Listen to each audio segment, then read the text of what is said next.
Bienvenue sur ma chaîne les amis. Pour ne rien manquer de mes prochains épisodes, vous pouvez me soutenir en vous abonnant et activant la cloche de notification. Je compte sur votre soutien et vous souhaite une excellente écoute. Je m'appelle Hasna.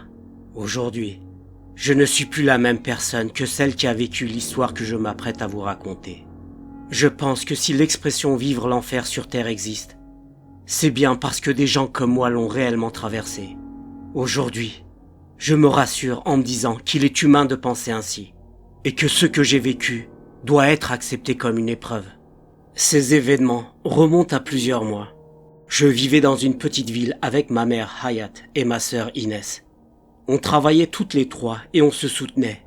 On avait perdu mon père l'année précédente. Je ne veux pas dire par là qu'il était mort. Il nous avait quittés pour refaire sa vie avec une autre femme. Le jour où il partit, on le considéra toutes comme mort. Un homme qui choisit une nouvelle femme à la place de sa femme et de ses deux filles, c'est un homme mort pour nous. Après son départ, on décida de déménager. On emménagea dans un petit immeuble qui ne comptait qu'un appartement par étage. Au rez-de-chaussée surélevé, vivait un jeune couple marié, Ali et Siem. Ils étaient profondément humains et bienveillants. Au premier étage vivaient Karim, Wali et Nassim, trois étudiants polis. Au premier étage vivaient Karim, Wali et Nassim, trois étudiants polis, bien élevés, et eux aussi très gentils. Je crois qu'on s'attacha rapidement à nos voisins, peut-être parce qu'ils étaient vraiment formidables, ou peut-être aussi parce que le vide laissé par notre père rendait la moindre chaleur humaine plus précieuse. Et nous, on habitait tout en haut, au deuxième étage. Il y avait aussi un demi-sous-sol. C'était là que vivait le propriétaire de l'immeuble. On ne comprenait pas pourquoi il vivait dans cet espace sombre. C'était un vieil homme, seul, plutôt taciturne. Mais il ne faisait de mal à personne. Depuis qu'il avait perdu sa famille, il s'était refermé sur lui-même. Il évitait les gens et parlait le moins possible. Même lorsqu'il venait réclamer le loyer à la fin du mois, il se contentait de frapper à la porte. On savait exactement ce qu'il voulait. On ne l'entendit parler qu'une seule fois, le jour où on loua son appartement. Avec de courtes phrases, il nous indiqua le prix de l'appartement et nous demanda si on souhaitait le louer. Le reste ne fut qu'une simple signature du bail. Le propriétaire de notre appartement et de tout l'immeuble s'appelait Kamel. Oncle Kamel était vraiment quelqu'un de bien. Peut-être qu'il ne le montrait pas, peut-être qu'il cachait à quel point il était bon. Mais j'étais persuadé qu'il portait la bonté en lui.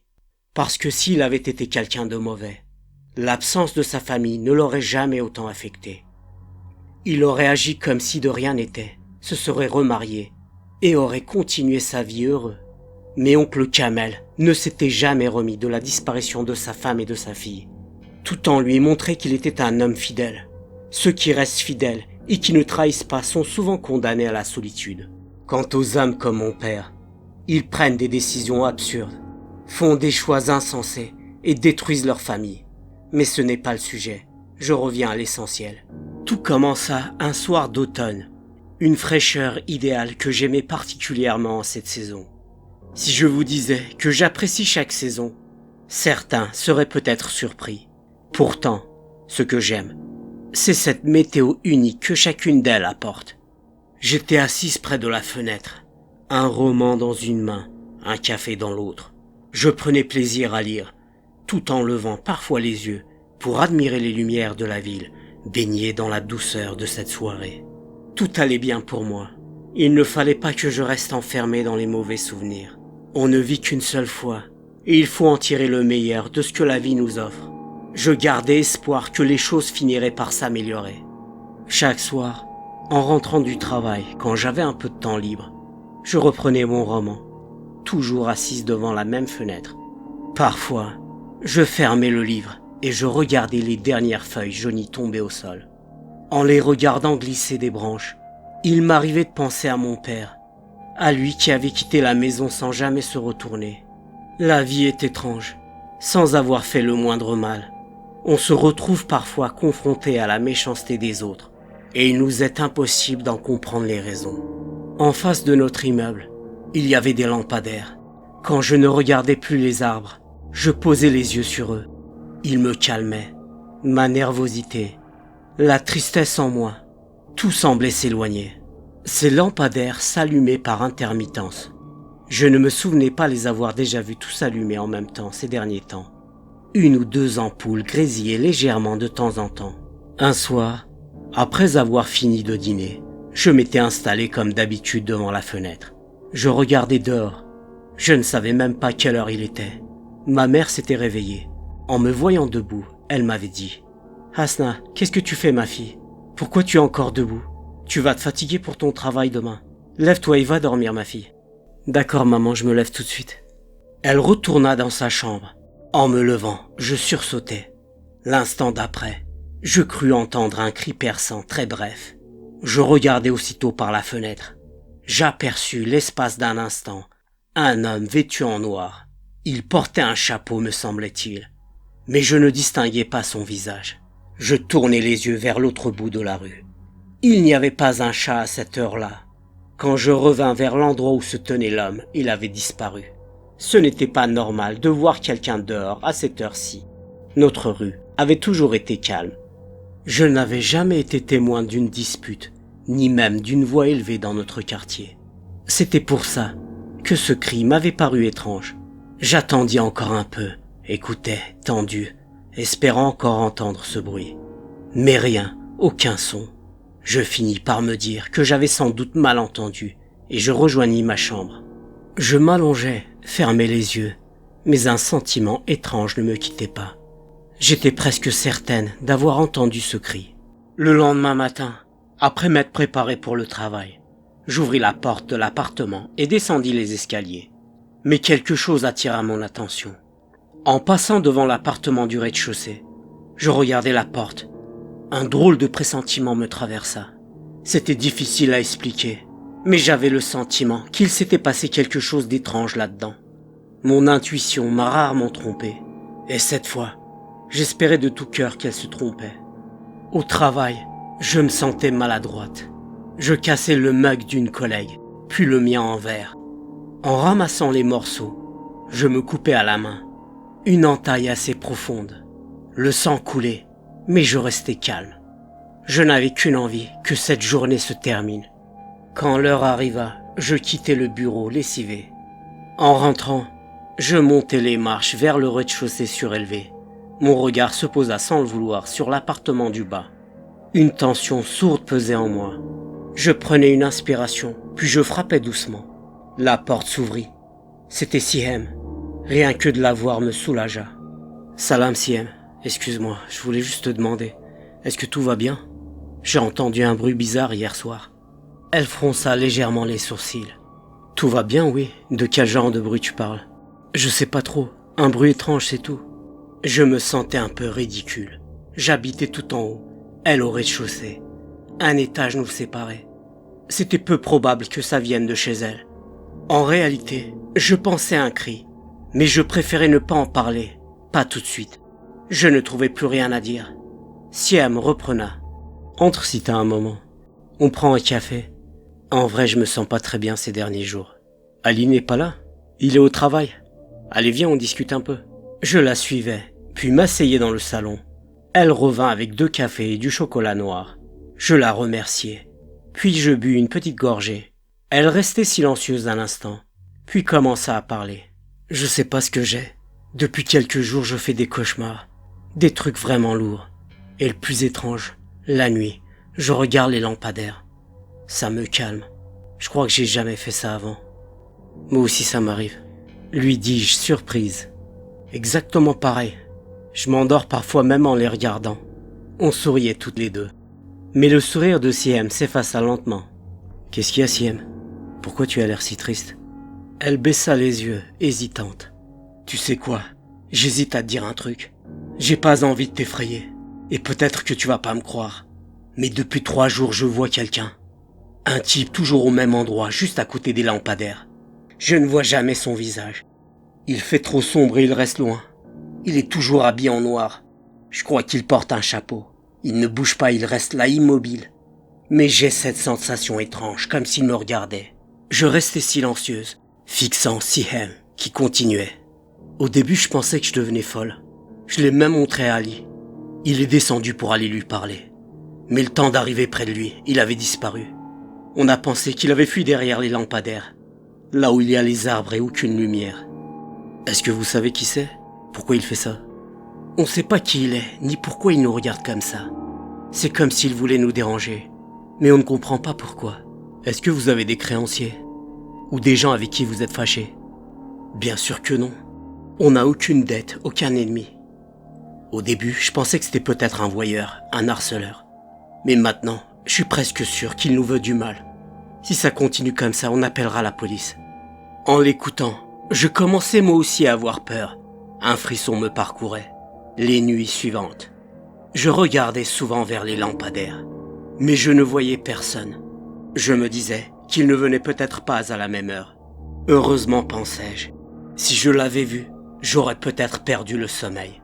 J'aurais eu encore plus peur que Siem, mais avec le recul, je savais que je l'avais bel et bien aperçu un bref instant la veille. Mon esprit avait simplement occulté ce moment, une forme, un homme en noir près des lampadaires. Je gardais cette pensée pour moi. Je ne voulais pas que Siem panique davantage. Soudain, on frappa à la porte. C'était Ali, il rentrait du travail. Je finissais mon café et me levais. Je ne voulais pas m'imposer. Tu pars déjà? Reste, on va dîner. Une prochaine fois, Inch'Allah. Merci pour le café. Je sortais de leur appartement et remontais rapidement chez moi. Le dîner était prêt. Ma sœur Inès rentra à ce moment-là. Eh ben alors, on m'attend pas pour le dîner? Lança-t-elle. Elle laissa son sac dans un coin, alla à la salle de bain, puis revint s'asseoir à table. Pendant que ma mère et elle mangeaient, je pensais à Siem. Pourquoi ce type rôdait-il près de chez eux? Est-ce qu'elle me cachait quelque chose? J'avais peur qu'il s'en prenne à nous. Ma mère me regarda. Qu'est-ce que t'as, ma fille? À quoi tu penses? J'ai bu un café avec Siem tout à l'heure. Elle m'a raconté un truc bizarre. Je lui expliquai l'histoire de l'homme près des lampadaires. Ma mère hocha la tête. Qu'Allah vous protège. C'est sûrement un dérangé. Faites attention quand vous sortez. S'il s'approche, criez ou appelez la police. On termina le repas en silence. Après avoir débarrassé, on prit un café. Je restai un moment devant la fenêtre. Tout était calme comme toujours. Je me dis que Siem pourrait peut-être dormir un peu mieux cette nuit. Après le café, je rentrai dans ma chambre. J'avais passé une journée fatigante au travail. Je m'allongeai sur mon lit et, à peine avais-je fermé les yeux que je m'endormis sur le champ. Mais, en pleine nuit, un bruit étrange me réveilla. Je me redressai dans mon lit et tendis l'oreille. Tout semblait normal. Puis j'entendis nettement un cri. Je me levai et allai regarder par la fenêtre. Il n'y avait personne dehors. Soudain, les lampadaires me vinrent à l'esprit. Je me précipitai vers la deuxième fenêtre pour regarder. Alors que je regardais les lampadaires, l'ampoule d'un lampadaire grésillait puis s'éteignit, plongeant ce coin de rue dans l'obscurité. Je m'inquiétais pour Siem, me demandant ce qu'elle faisait. Il se faisait très tard. Je ne voulais pas la déranger en pleine nuit, même si j'espérais qu'elle dormait. Mais j'avais un mauvais pressentiment. Je me mis à prier, puis retournai me coucher et dormis. Le réveil de mon téléphone sonna au matin. Je me levai, allai à la salle de bain, puis pris mon petit déjeuner. Ma mère et Inès s'étaient apparemment réveillées avant moi et étaient parties au travail. Elles avaient toujours l'habitude de se lever avant moi et de commencer leur journée plus tôt. Je m'habillai et sortis pour aller au travail. J'avais encore passé une journée éprouvante. En rentrant, je vis un rassemblement devant notre immeuble. Une ambulance et 2 voitures de police étaient garées. Je courus vers l'immeuble paniqué. Un policier se plaça devant moi et me dit « Vous ne pouvez pas entrer, c'est interdit. »« Laissez-moi entrer s'il vous plaît, j'habite ici. Ma mère et ma sœur sont dans l'immeuble. » Le policier me regarda sérieusement. « Vos 2 voisins du rez-de-chaussée ont mis fin à leur jour. Laissez-nous faire notre travail s'il vous plaît, en patientant et en vous mettant de côté. » Je n'en croyais pas mes oreilles. Siem et Ali avaient mis fin à leur jour. C'était impossible. C'était un couple qui s'aimait et aimait la vie. Peu de temps après, les corps de Siem et Ali furent sortis de l'immeuble. Mon cœur se brisa. Je ne pus m'empêcher mes larmes de couler. Je m'assis dans un coin, la tête baissée sur mes genoux, et pleurais. J'entendis la voix de ma mère. « Qu'est-ce qui se passe, ma fille? À qui appartiennent ces corps ?» Leurs corps étaient transportés sur des brancards, dans des housses zippées. Ma mère et ma sœur ne purent retenir leurs larmes non plus. Quelques jours s'étaient écoulés après cet événement tragique. La disparition de mes voisins et amis m'avait profondément touché. C'étaient de bonnes personnes, et je refusais de croire qu'ils méritaient une telle fin. Quelque chose m'échappait. Leur mort ne pouvait être due à de simples suicides. Le rapport de police concluait à un suicide, mais pour moi, c'était impossible. J'avais parlé la veille avec Siem, qui m'avait assuré que leur vie était tout à fait normale, sans problème, à part un type qui les épiait la nuit. J'étais allé témoigner à la police et leur parler du voyeur. Le policier m'avait répondu. On le sait, ils nous ont appelés plusieurs fois à ce sujet. À chaque fois qu'on est allé vérifier, il n'y avait personne. Ce que vos amis vous ont raconté ne relève pas de notre compétence, mais plutôt de la médecine. Ils ont mis fin à leur jour, cela prouve un déséquilibre mental chez eux. Je me retenais difficilement de ne pas me disputer avec lui. Je ne voulais pas aggraver la situation. Alors je décidai de me taire. Quelques mois s'étaient écoulés, l'appartement restait toujours vide. Je savais que les futurs locataires ne seraient jamais comme eux. À chaque fois que je passais devant leur appartement, une tristesse profonde m'envahissait. J'aurais tant voulu les aider, penser à ce qui allait leur arriver. Mais malheureusement, c'était trop tard.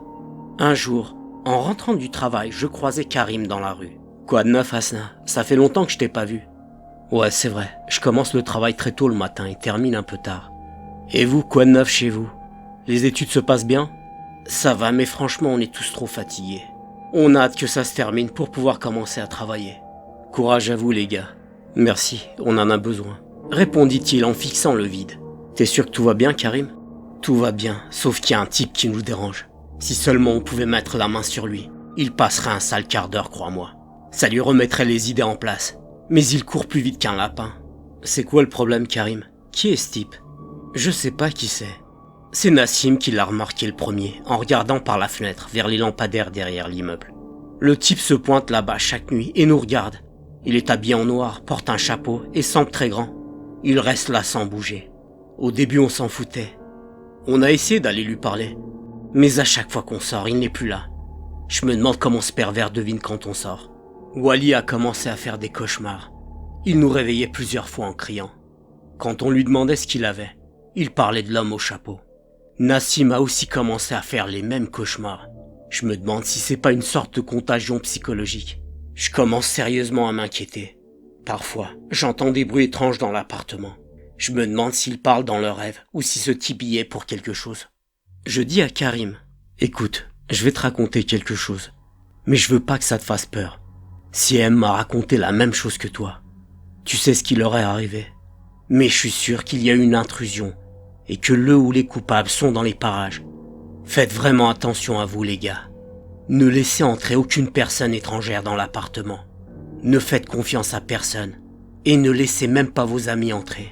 Il peut vous arriver quelque chose de grave à tout moment. » Après m'avoir écouté, Karim me demanda « Tu crois vraiment que Siem et Ali ont été victimes d'un crime ? La police ne m'a pas cru. Mais je suis sûr qu'ils ne se sont pas suicidés. » Karim me dit « D'accord, j'en parlerai à Wally et à Nassim. » Alors qu'on continuait à discuter, on arriva devant l'immeuble. On monta ensemble les escaliers. On s'arrêta un bref instant devant l'appartement vide où vivaient Siem et Ali et on dit tous les deux « Qu'Allah leur fasse miséricorde. » Puis on continua à monter. Au premier étage, Karim se sépara de moi et on se souhaita une bonne soirée. Arrivé devant la porte de notre appartement, j'ouvris la porte à clé. Je fis 1 ou 2 pas vers le salon, où Inès et ma mère parlaient à voix basse. « Alors comme ça on se parle en cachette, hein, c'est pas bien ça. » Dis-je, ma mère me répondit. « C'est rien d'important. Allez, on va dresser la table pour le dîner. » Je me demandais bien de quoi elle parlait, mais elle ne me dit rien.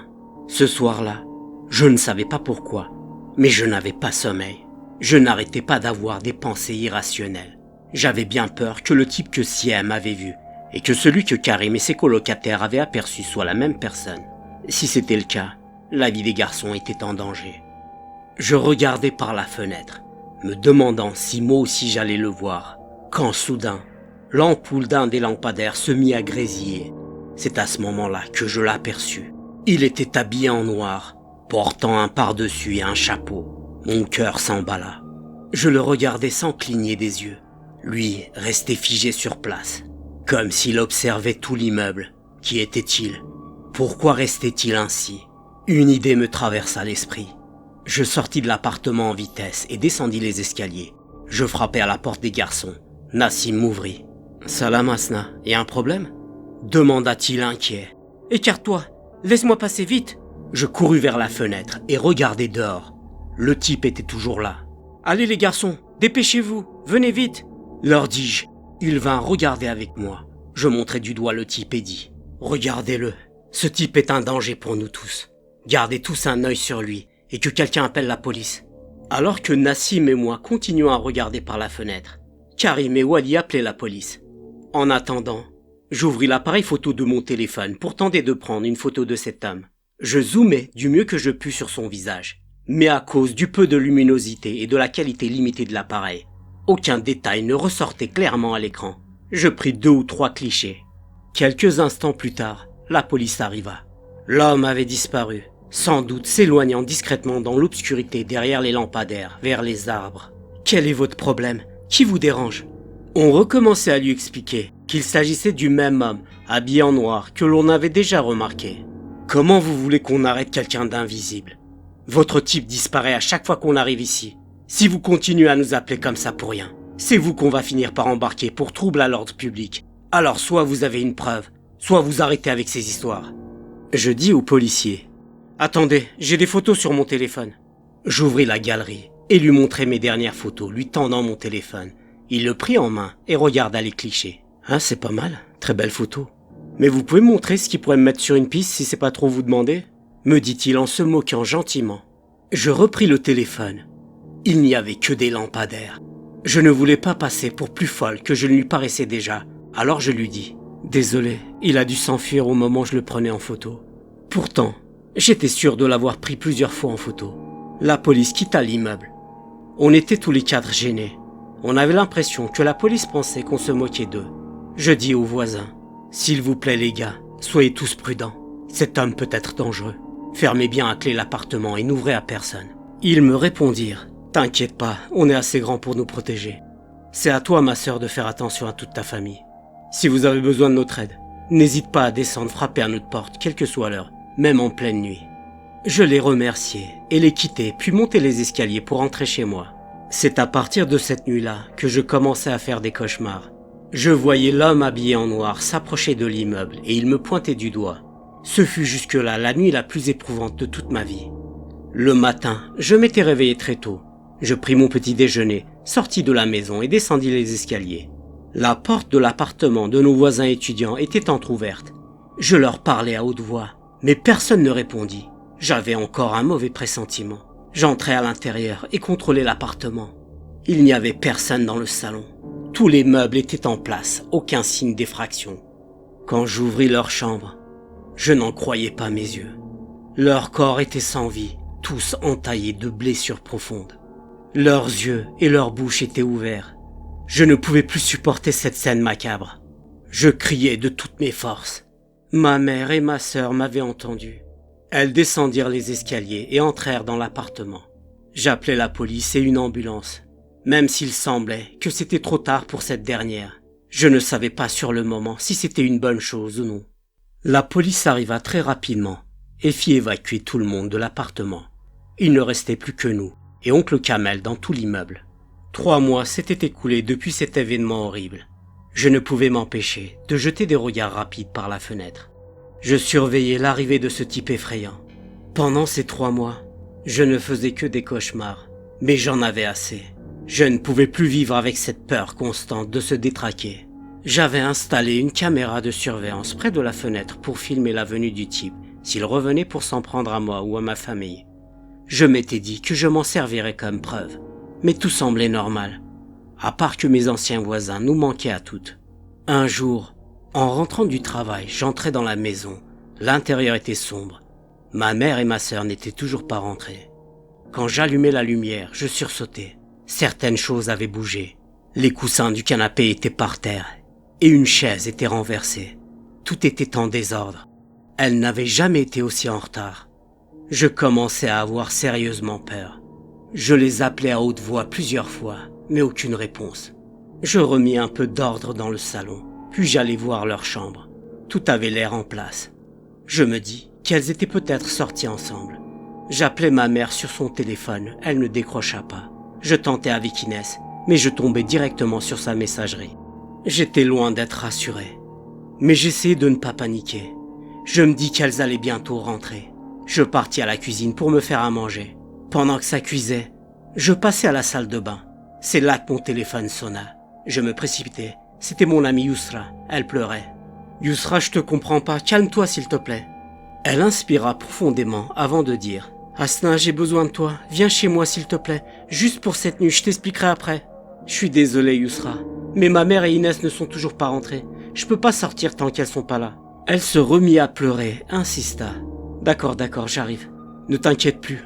Elles m'appelleront quand elles rentreront. » Je m'habillai rapidement et sortis. En descendant les escaliers, j'avais sans arrêt la sensation d'être suivi. À chaque fois que je me retournais, il n'y avait personne. Je sortis vite de l'immeuble. Je marchais vite. À environ 20 mètres de là, je me retournai une dernière fois. L'arrière de l'immeuble m'apparut sous une lumière grésillante. Sous un lampadaire, je vis l'homme en noir.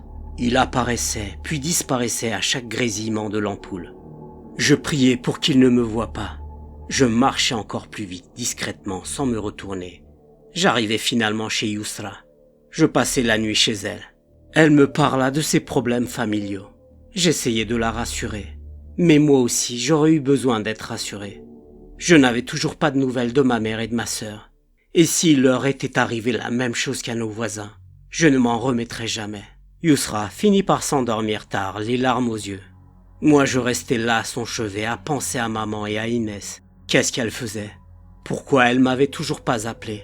Aux premières heures du matin, je dis à Yousra: « Désolé Yousra, je dois y aller, j'ai toujours pas de nouvelles. Je peux pas rester ici sans savoir. » Je quittai la maison de Yousra et marchai jusqu'à chez moi. J'étais à 2 doigts de m'effondrer. J'avais ce mauvais pressentiment, comme un poids sur ma poitrine. Je pensais que ma mère et ma sœur avaient disparu. Je suppliais le Tout-Puissant qu'il ne leur soit rien arrivé de grave. Mais je ne pouvais pas retenir mes larmes. Elles coulaient toutes seules, silencieusement, pendant que je marchais tête baissée pour ne pas attirer l'attention. J'arrivais enfin chez moi. Toujours personne à l'intérieur. Je ne savais même pas si c'était une bonne ou mauvaise chose. Si elle n'était pas rentrée cette nuit-là, où avait-elle dormi? Je n'en avais aucune idée. Je me disais que c'était impossible. Ma mère et Inès ne m'auraient jamais laissé sans nouvelles. Elles m'auraient prévenu. On faisait toujours tout ensemble. Alors j'appelais la police. Je leur expliquais que je n'avais plus aucune nouvelle d'elles depuis la nuit dernière.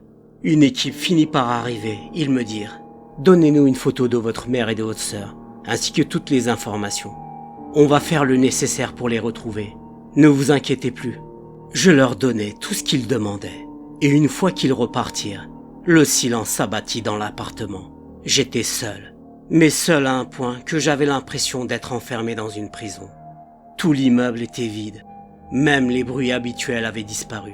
C'est là que je pensais à oncle Kamel. Peut-être qu'il pouvait m'aider. Peut-être qu'il savait quelque chose. Je me préparais et descendis jusqu'au sous-sol. Je frappai plusieurs fois à sa porte, mais rien.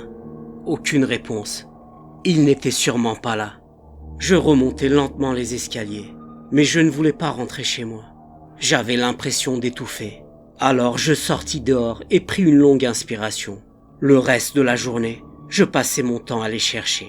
J'avais cherché partout, mais aucune trace, aucun indice, rien. Comme si elle s'était volatilisée. J'avais mon téléphone en main, en espérant un appel de la police, mais personne n'appelait. Je devenais folle. Je me disais que si je les perdais, il ne me resterait plus aucune raison de vivre. Le ciel s'était assombri. Il fallait que je rentre, même si mes jambes ne voulaient pas avancer. Je montai les escaliers, ouvris la porte de chez moi. Et là, tout était sans dessus-dessous. Je pris aussitôt mon téléphone pour appeler la police, mais plus de batterie. Qui avait mis l'appartement dans cet état? Je courus vérifier les autres pièces, mais elles aussi étaient toutes retournées, comme si quelqu'un avait fouillé partout. Il ne restait plus que la salle de bain à vérifier. Je compris qu'il n'y avait plus aucun endroit où chercher. Sur le mur, une phrase était écrite avec du sang. « Est-ce que tu te sens heureuse de les avoir laissés seuls ?» Je restais sous le choc. Je sortis rapidement de l'appartement. J'avais juste besoin d'air. Je descendis les escaliers en courant et arrivai à la porte de l'immeuble. Mais elle ne s'ouvrait pas. fermé à clé. Je n'avais plus qu'une option, aller chez oncle Kamel au sous-sol. Je descendis les quelques marches et frappai à sa porte. Il ouvrit presque tout de suite. Il avait l'air surpris. Il me regarda quelques secondes puis dit « Pourquoi t'es essoufflé comme ça ?» J'essayai de lui expliquer, mais je bégayais. Je pris une grande inspiration et dis du mieux que je pouvais. « Ma mère, ma sœur, il y avait quelque chose, une écriture, sur le mur, elles ont disparu. » Ce que je disais n'avait aucun sens, mais c'était tout ce que je pouvais dire. Oncle Kamel me prit le bras et me dit « Calme-toi, tout va s'arranger. Suis-moi. » Il m'entraîna à l'intérieur jusqu'au salon. Je repoussai sa main. Sur la table, les têtes séparées de leurs corps démembrés, couvertes de sang, étaient celles de ma mère et de ma sœur. La colère monta en moi, je criais « Espèce de pourriture! Tu as tué ma mère et ma sœur! Comment t'as pu faire ça ?» Il se mit à rire, puis me dit « Tu es venue toute seule. Ta fin sera la même. » Au moment où il se jeta sur moi, je laissai tomber une chaise sur lui. Il tomba. Je sortis en courant, montai les escaliers en criant de toutes mes forces, mais personne d'autre dans l'immeuble ne pouvait m'entendre. Je n'oublierai jamais l'état dans lequel se trouvaient ma mère et ma sœur, l'expression de peur gravée sur leur visage, ni leur corps démembré. Je montai jusqu'à l'appartement et fermai la porte à clé. Je me précipitai vers la fenêtre et l'ouvris. Puis je criai de toutes mes forces pour alerter le quartier, mais il n'y avait personne. J'appelai à l'aide plusieurs fois. On frappait à la porte. Je savais que c'était cette pourriture de Kamel. Je savais qu'il allait finir par rentrer à l'intérieur.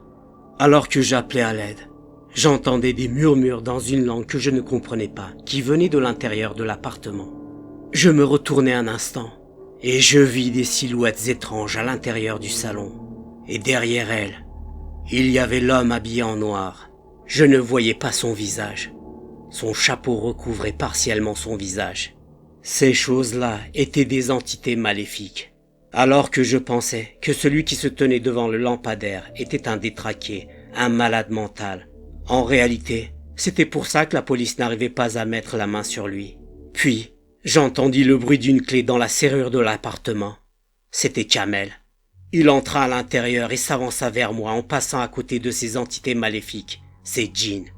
Il avait un couteau en main et me dit « Ne m'en veux pas, j'ai besoin de ton sang pour terminer le rituel. » Je ne pouvais pas me permettre qu'il mette la main sur moi. Je me jetai par la fenêtre et priai en fermant les yeux. En rouvrant les yeux, je m'étais retrouvé à l'hôpital. J'avais des fractures à la jambe gauche et au bras droit. J'avais extrêmement mal à la tête. À mon chevet se trouvaient 2 policiers, un médecin et une infirmière.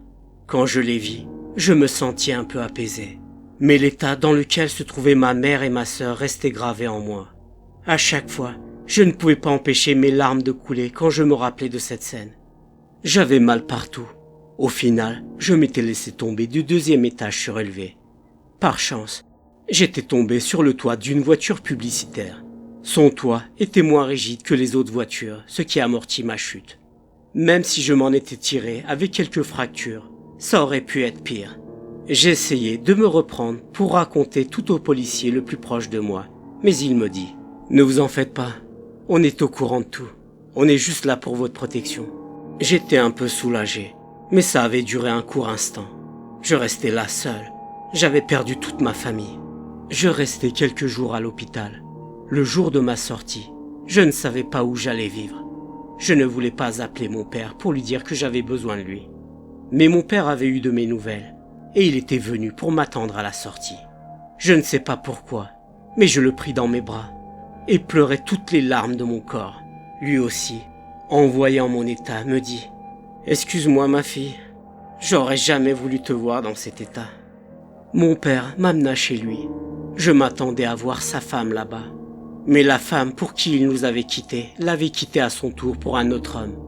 Mon père avait eu ce qu'il méritait. Et ma mère et ma sœur, est-ce qu'elles avaient mérité leur sort? Il y avait aussi Siem, Ali, Karim, Walid et Nassim. Ils étaient tous si jeunes, et tous de bonnes personnes. Tous avaient été assassinés par cette ordure de Kamel. Je sais qu'il faudrait que je me force à penser que dans la vie, il y a des choses que l'on comprend plus tard, et d'autres que l'on ne comprendra jamais. Mais c'est plus fort que moi. Je n'arrive toujours pas à accepter leur perte. La police avait interrogé longuement Kamel. Même s'il avait refusé de parler au début, il avait fini par tout raconter. Peut-être pris par un instant d'humanité, ou peut-être une autre raison qui m'échappe encore aujourd'hui. Avant de vous raconter ce que j'ai appris de la police, peu importe où il est enfermé maintenant, je dois vous dire une chose. Je ne sais toujours pas si ces paroles étaient celles d'un détraqué ou d'un homme pleinement conscient de ses actes. Voilà ce qu'il avait dit. Je ne me suis jamais habitué à la perte de ma femme et de ma fille. Je n'ai jamais été quelqu'un de très croyant. Je me posais des questions sur l'existence de Dieu, mais quand je me suis retrouvé seul, ces questions ont pris plus de place. Je ne voulais pas croire en un Dieu qui m'avait pris ma femme et ma fille si tôt. Alors je me suis dit que si Dieu existe vraiment, je devais vénérer le diable. C'est là qu'ils ont commencé à se manifester. Ils étaient nombreux. Au début, ils me parlaient par des murmures. J'étais le seul à les entendre. Ils me disaient ce que je devais faire. Puis j'ai commencé à les voir. Ils me montraient de courts instants ma femme et ma fille. Ils me disaient que si j'acceptais de faire pour eux ce qu'ils voulaient, ils pouvaient les faire revenir. Mais en échange, ils voulaient des sacrifices. Je ne savais pas qui choisir. Les plus proches de moi, c'étaient les locataires. Ce n'était rien de personnel. Leur vie n'était pas plus importante que celle de ma famille. C'est pour ça que je pratiquais la sorcellerie qu'ils me dictaient. Mais ces créatures, que moi seul pouvais voir, elles demandaient toujours plus. J'ai commencé par le couple Ali et Siem. Puis, c'était le tour des étudiants. Mais pour ces monstres, c'était toujours insuffisant. Quand je leur disais que je ne pouvais plus continuer, ils venaient la nuit et me tourmentaient. Cette nuit-là, si Hasna avait été là, elle aurait subi le même sort que sa mère et sa sœur. J'ai patienté pour attendre le bon moment. J'étais sur le point de réussir, mais elle m'a échappé à la dernière minute. Elle a tout gâché. Je vais rester toute ma vie sans ma famille. Aujourd'hui, j'espère qu'en ayant partagé mon histoire, vous avez ressenti, ne serait-ce qu'un peu, la douleur que j'ai en moi. Et voilà, c'est la fin de l'histoire, les amis. Merci de l'avoir écoutée. J'espère qu'elle vous a plu. N'oubliez pas de vous abonner à ma chaîne et d'activer la cloche de notification pour ne rien manquer de mes prochains épisodes. Si cette vidéo vous a touché, vous pouvez la liker pour me soutenir et partager vos impressions en commentaire. Prenez soin de vous les amis et à la prochaine.